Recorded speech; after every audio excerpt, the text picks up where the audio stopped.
또 그들 사이에 그중 누가 크냐 하는 다툼이 난지라 예수께서 이르시되 이방인의 임금들은 그들을 주관하며 그 집권자들은 은인이라 칭함을 받으나 너희는 그렇지 않을지니 너희 중에 큰 자는 젊은 자와 같고 다스리는 자는 섬기는 자와 같을지니라. 앉아서 먹는 자가 크냐 섬기는 자가 크냐?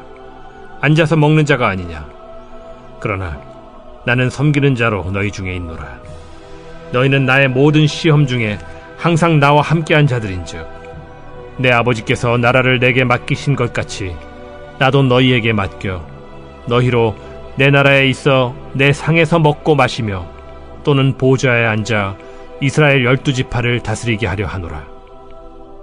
시몬아, 시몬아, 보라. 사탄이 너희를 밀가루로 사려고 요구하였으나 그러나 내가 너를 위하여 내 믿음이 떨어지지 않기를 기도하였노니 너는 돌이킨 후에 네 형제를 굳게 하라. 주여, 내가 주와 함께 오게도 죽는 데에도 가기를 각오하였나이다. 베드로야, 내가 네게 말하노니 오늘 닭 울기 전에 네가 3번 나를 모른다고 부인하리라. 그들에게 이르시되 내가 너희를 전대와 배낭과 신발도 없이 보내었을 때 부족한 것이 있더냐? 없었나이다. 이제는 전대에 있는 자는 가질 것이요 배낭도 그리하고 검 없는 자는 겉옷을 팔아 살지어다.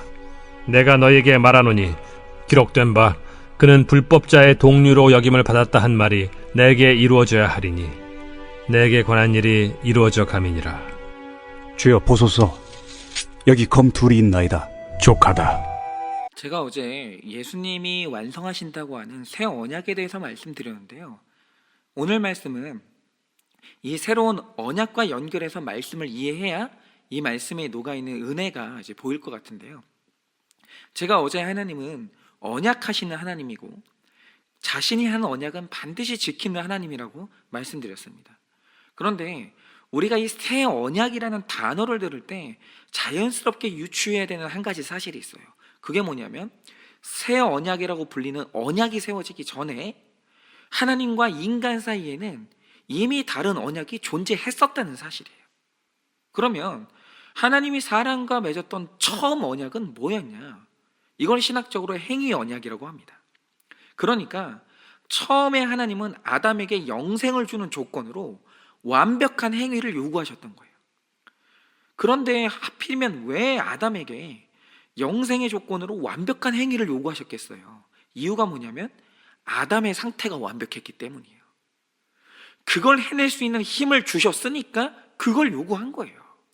그러면 이 아담의 영광이 얼마나 대단했는가?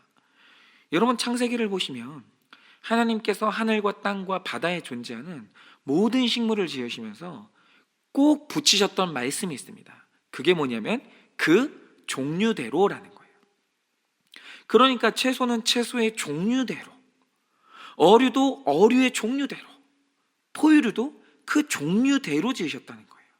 그러니까 이 말 뜻이 뭐냐면 하나님께서 지구의 생물을 지으실 때 어떤 한 기준을 세워놓고 그 기준과 비슷한 것들끼리 한 카테고리로 묶어서 창조를 하셨다는 거예요. 그러니까 같은 카테고리로 묶인 것들은 그 지위와 특징이 비슷하고 동등한 거예요. 예를 들어서 호랑이, 사자, 표범은 고양이과예요. 그 종류를 따라 지어진 거예요. 그리고 늑대, 코요테, 하이에나 같은 것들은 개과예요. 그 종류대로 다양하게 지으신 거예요. 그런데 유독 사람을 지을 때는 종류대로라는 말이 등장하지 않아요. 대신에 특이한 표현 하나가 새로 등장하는데 그게 뭐냐면 사람만은 하나님의 형상대로 지었다고 표현하고 있어요. 여러분 이 말 뜻이 뭐겠습니까? 이 땅에 존재하는 모든 생물 중에 사람과 비슷한 종류의 생물은 단 하나도 없다는 거예요. 여러분 사람은 개과도 아니고 고양이과도 아니고 심지어 원숭이과도 아니에요. 그러면 사람이 유일하게 비슷한 카테고리로 묶이는 게 뭐냐? 사람은 하나님과예요. 이게 사람의 영광이에요. 그러니까 사람을 표현할 때 지구상에서 가장 똑똑한 동물이라고 표현하시면 안 돼요. 여러분 성경의 표현을 따르면 사람을 동물과 비교하는 건 그 많은 일이에요. 왜냐하면 사람은 동물과 한 종류로 묶이지 않기 때문이에요. 우리가 사람의 특징을 찾고 싶으면 오직 그 비교 대상은 하나님밖에 없는 거예요. 왜냐하면 사람은 하나님과 비슷하고 조금 못한 존재거든요. 그래서 여러분, 왜 이 땅에 이제 동식물들이 이제 그 종류대로 지음을 받았냐면, 그 종류대로 지음 받은 것들끼리 특징대로 교제를 나눌 수 있는 거예요. 그렇죠. 여러분, 객과 동물들끼리 교제가 가능해요. 반가우면 꼬리를 흔들죠. 그리고 두려울 때는 꼬리를 내리죠. 근데 고양이 거는 또 정반대예요. 화가 나면 꼬리를 들고, 반가우면 꼬리를 내리고. 그러니까 그 종류대로 지음받은 것들끼리 교제를 나눌 수 있는 거예요. 그래서 여러분, 사람이 하나님의 형상을 따라 지음받았다는 것은 사람은 하나님하고 교제하기 위해 태어난 존재라는 거예요. 그래서 우주에서 유일하게 하나님과 인격적인 교제를 나누는 것도 인간뿐이고, 완벽한 능력과 선물을 주었기 때문에 아담이 해낼 수 있는 완벽을 요구하신 거예요. 그런데 뱀에게 속지 않을 지혜와 유혹을 참을 수 있는 힘을 가졌던 아담이 선악과를 따먹었단 말이죠. 그런데 어떤 사람은 이걸 보고 완벽하지 못한 자기의 관점으로 아담을 평가하는 거예요. 아니, 사람이 한 번은 실수할 수 있지. 아니, 완벽하지 않은 사람이 한 번 실수한 거 가지고 어떻게 이렇게 혹독하게 벌을 주시냐고 할지 모르는데, 여러분, 지금 이 아담은요, 완벽하지 않은 존재가 아니에요. 완벽해요. 여러분, 아담의 행동은 자질이 부족하거나 자제력이 없어서, 즉 능력이 못 미쳐서 일어난 실수가 아니에요. 여러분, 아담이 선악과를 따먹었다는 것은 100% 하나님의 자리를 탐냈던 반란이었어요. 의도적인 반란. 뱀에 의해서 억지로 설득당하고 조종당한 게 아니라는 거예요. 그런데 이렇게 완전무결했던 아담이 죄로 물들자 어떤 일이 일어납니까? 완벽했던 아담에게 어울렸던 모든 선물들이 다 박탈당하는 거예요. 그 지혜, 그 능력, 그 완벽한 에덴 동산의 환경은 아담이 완벽했기 때문에 누릴 수 있었던 것들이지, 죄에 물든 아담은 이제 그걸 관리할 능력이 없는 거예요. 그래서 아담이 죄를 지은 순간 하나님은 즉시 에덴 동산을 폐쇄하시고 생명나무도 빼앗고 그 명철한 지혜와 수명도 전부 박탈하신 거예요. 왜요? 이제 그의 지혜가 명철하면 그는 명철하게 죄를 지어요. 이제 그의 수명이 영원하면 그는 영원히 죄를 지어요. 그래서 아담은 이제 자기 선택의 결론으로 모든 것을 빼앗긴 채 선한 일을 할 수 없는 완전히 무능한 존재로 내려앉은 거예요. 그런데 여기서 중요한 게 뭐냐면, 완벽하고 아름답던 아담이 완전히 다른 존재가 됐어요. 완벽했던 존재가 완전히 무능한 존재가 된 거예요. 그런데 그에게 영생을 주고자 하셨던 하나님의 계획은 변하지 않았어요. 그러니까 처음에 완벽한 행위로 영생을 주고자 하셨던 하나님의 언약이 이제 다른 방법으로 수정이 돼야 되는 거예요. 그러면 이제 타락하고 무능해진 인간을 구원하는 다른 언약이 뭐냐? 그게 바로 새 언약인 거예요. 그리고 행위 언약을 대체하는 새로운 언약을 뭐라고 부르냐? 그게 바로 은혜 언약인 거예요. 그래서 인간이 죄로 무능해진 순간 하나님은 이제 인간에게 단 한 번도 완벽을 요구하지 않으세요. 왜요? 인간은 이제 완벽하지 않거든요. 그러면 변한 게 뭐냐? 사람이 죄를 지을 때마다, 실수를 할 때마다 이제 하나님은 정죄를 하는 게 아니라 그 부족함에 대해서 은혜를 베풀어 버리는 거예요. 여러분, 그게 제일 잘 나타난 게 바로 아브라함인데요. 여러분, 아브라함이 어떻게 가나안 땅을 밟았습니까? 그가 어떻게 약속의 땅을 밟았죠? 여러분, 우리가 창세기를 보면서 늘 헷갈리는 것 중에 하나가 뭐냐면, 도대체 아브라함이 가나안 땅에 대한 비전을 언제 처음 받았냐라는 거예요. 그런데 이제 창세기를 보면 너는 너의 고향과 친척과 아버지의 집을 떠나 내가 내게 보여줄 땅으로 가라는 말을 어디에 처음 이제 기록되어 있냐면 12장 1절에 하란에서 그가 이 말씀을 처음 받는 것으로 기록하고 있어요. 그러면 이제 남는 의문이 뭐냐면, 도대체 그러면 애초에 자기 고향인 갈대아 우르는 왜 떠났냐라는 거예요. 성경에, 창세기에 기록된 이 비전은 하란에서 받았는데, 그런데 우리의 이런 의문을 스테반 집사님이 죽기 전에 했던 설교에서 해소해 주는데, 그분이 명확히 밝히시는 게 뭐냐, 사도행전 7장 2절을 보면 우리 조상 아브라함이 하란에 있기 전 메소포타미아에 있을 때 영광의 하나님이 그에게 보였다고 딱 정리를 해줘요. 그러니까 뭐냐, 애초에 아브라함은 가나안 땅에 대한 약속을 듣고 갈대아 우르 땅을 떠난 거예요. 그런데 마침내 그 처음 말씀을 듣고 그가 가나안 땅에 한 번에 가냐? 못 가요.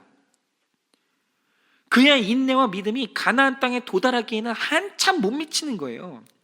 그래서 처음 말씀을 받고 순종하면서 가다가 중간에서 타협을 본 장소가 어디냐? 그 중간쯤인 하란인 거예요. 그러니까 원래 아브라함이라는 이 사람은 누구냐? 절대로 자기 힘으로 약속의 땅을 못 가요. 가다가도 하란에서 살다가 죽을 타락하고 무능한 인간이에요. 그런데 어떻게 하다가 그가 다시 가나안으로 갔습니까? 그가 머문 하란 땅에서 자꾸 고난이 오는 거예요. 여러분, 그 땅에서 그의 아버지가 죽어요. 그리고 아버지가 죽었는데 뒤이어서 아내는 불임이 돼요. 여러분, 하란에 머문 그의 삶에 계속되는 고난이 오는 거예요. 그런데 그 고난의 때에 다시 아브라함의 귀에 들린 말씀이 뭡니까? 너는 너의 고향과 친척과 아버지의 집을 떠나 내가 내게 보여줄 땅으로 가라는 거예요. 그런데 이 말씀이 몇 번째 말씀이냐? 두 번째 말씀이에요. 그런데 한 번 실패한 아브라함에게 두 번째로 똑같은 언약을 주시면서 체결하는 게 뭐냐? 실패해서 하란에 주저앉은 그에게 징벌을 하시는 게 아니라 은혜로 축복을 부으시는 거예요. 여러분, 실패한 이 두 번째 자리 하란, 여러분 여기서 그가 받은 축복이 뭐죠? 내가 너로 큰 민족을 이루고 내게 복을 주어서 내 이름을 창대하게 하리니 너는 복이 될지라. 여러분, 이 어마어마한 은혜 언약이 여러분 언제 받은 말씀인지 아십니까? 가나안 땅으로 가라는 말씀에 불순종해서 하란 땅에 눌러앉아 고난으로 무너져 있을 때 거기에 저주와 징벌을 부으시는 게 아니라 은혜를 부어버리시는 거예요. 그리고 그 은혜가 아브라함을 일으켜 세우는 거예요. 그리고 그 은혜의 힘으로 그는 마침내 가나안 땅을 밟았습니다. 이게 뭐냐? 이게 바로 새 언약, 은혜 언약이에요. 죄가 있는 곳에 징벌이 있는 것이 아니라 죄가 있는 곳에 더 큰 은혜를 부어버리시는 거예요. 그런데 오늘 말씀에 제자들을 끌고 가시는 예수님의 새 언약, 즉 은혜로 얻는 구원이 그대로 나타나는 거예요. 여러분, 오늘 말씀에서 예수님이 제자들과 만찬을 하시는데 여러분, 이 식사가 어떤 식사입니까? 여러분, 이 식사가 끝나면 예수님은 겟세마네 동산으로 기도하러 가실 것이고 거기서 이제 군인들에게 붙잡혀서 극심한 고난 속으로 들어가십니다. 그러니까 이 식사 자리가 자기 스승과 나누는 마지막 만찬이에요. 그런데 여기서 제자들이 누가 크냐 하는 다툼으로 싸움이 일어납니다. 그런데 여기서 싸웠다는 단어보다 더 중요한 단어가 하나 나오죠. 24절에 뭐라고 나오냐? 또라는 단어예요. 또. 여러분, 이 또라는 단어가 뭘 의미합니까? 여러분, 하나님의 나라는 교만한 사람은 못 들어가는 나라예요. 왜냐? 천국은 신이 인간을 섬기는 겸손한 나라이기 때문에 천국에는 교만한 자가 앉을 자리가 없어요. 그런 자리는 없는 거예요. 그런데 이들이 오늘 누가 크냐 하는 문제를 가지고 다투는데 또 다투는 거예요. 이 말 뜻이 뭐냐 하면 이 다툼이 처음이 아닌 거예요. 아무리 혼내봐도 이 다툼이 끊이질 않는 거예요. 즉, 인간은 기본 세팅 자체가 교만하다는 거예요. 언제나 인간의 이 마음에 있는 다툼의 본질이 뭐냐? 누가 크냐 이거예요. 네 자식이 크냐 내 자식이 크냐, 네 남편이 크냐 내 남편이 크냐, 네 집이 크냐 내 집이 크냐, 네 직분이 크냐 내 직분이 크냐, 이 싸움이 인간의 본질적인 다툼이라는 거예요. 여러분, 인간의 이 자존적인 교만함은 자기 힘으로 절대 못 벗어납니다. 여러분, 그거 아십니까? 제가 예전에 어떤 다큐멘터리를 봤는데 노숙자를 이제 파헤치는 다큐멘터리인 거예요. 그런데 정말 재미있는 게 뭐냐면 같은 노숙자라고 해도 자기 리어카를 가진 사람이 바닥에 박스 깔고 자는 사람을 무시해요. 여러분, 노숙자의 세계에도 계층이 있어요. 그래도 최소한 이렇게 리어커로 이렇게 바람은 막을 수 있는 사람과 그것도 없는 사람, 여러분 이런 식으로 노숙자의 세계도 계층이 있다니까요. 여러분 자기 입으로는 겸손이 안 돼요, 인간은. 그런데 오늘 이 교만한 제자들 겸손하는데 오늘 또 실패했어요. 그런데 이 교만한 제자들에게 오늘 예수님이 책망과 저주를 부으시냐?